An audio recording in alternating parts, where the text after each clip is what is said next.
I had like, this is the thing, like when anyone sort of starts a venture like you have, like basically, or something new, there is certain things you expect to learn, there's certain things you're surprised you learn, and then there's the sort of unusual things you pick up on the way. What is one of the sort of unusual, unique things you've learned while you've been doing this? That is a very, very good question. Yeah, I don't know if it's unusual, but I will say it was a surprise to me. And I think that main thing was in the raising money piece. I thought it was very, very regimented and very structural, and that you need to have X amount of revenue and you need to show these metrics and you need to have the perfect team, etc., etc.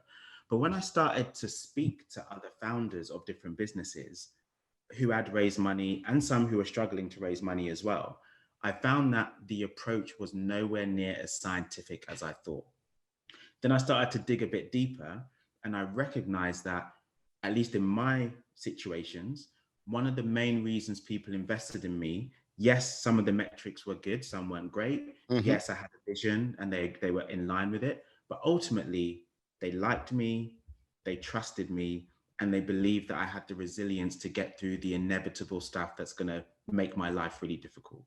And as much as you have people focus on the pitch deck, I spent so much time on my investor pitch decks, had 17 different versions of it, all this stuff.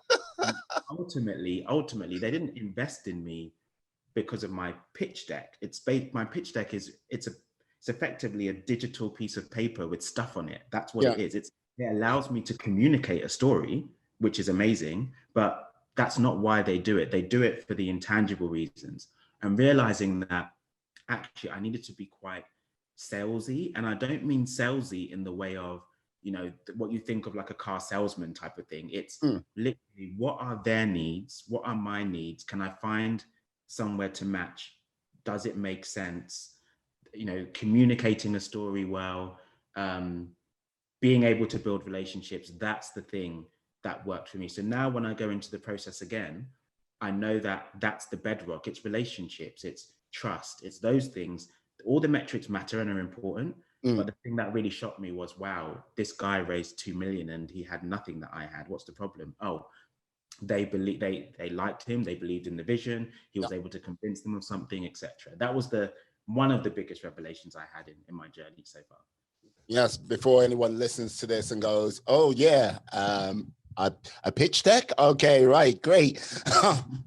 Away I go. It's like, yeah, I think it's a case of what you said. You had to be a little bit salesy, but I think it's like, is it sort of more like you have to kind of instill confidence in what you're doing to like the investors more so than anything? Yes, I agree with that 100%.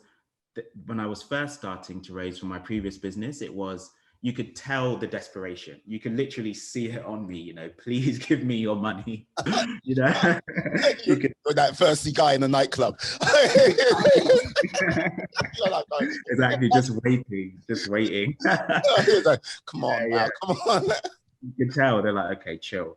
Yeah, I'm sure I gave off that energy, and that didn't help with my ability to raise. But I remember one of the recent times I pitched, and I literally said the words, "This is happening with you or without you. If you want to come on the journey, I think it can work, but this is happening regardless." And Mm. that's the kind of thing where it's like, okay, whether I believed it or not, giving that confidence that you are going to find a way. If you don't raise this money, you're going to find a way to make it work. It's all Mm. good. And I think at that point, I'd been through so many different hurdles, so many different barriers that I've just overcome.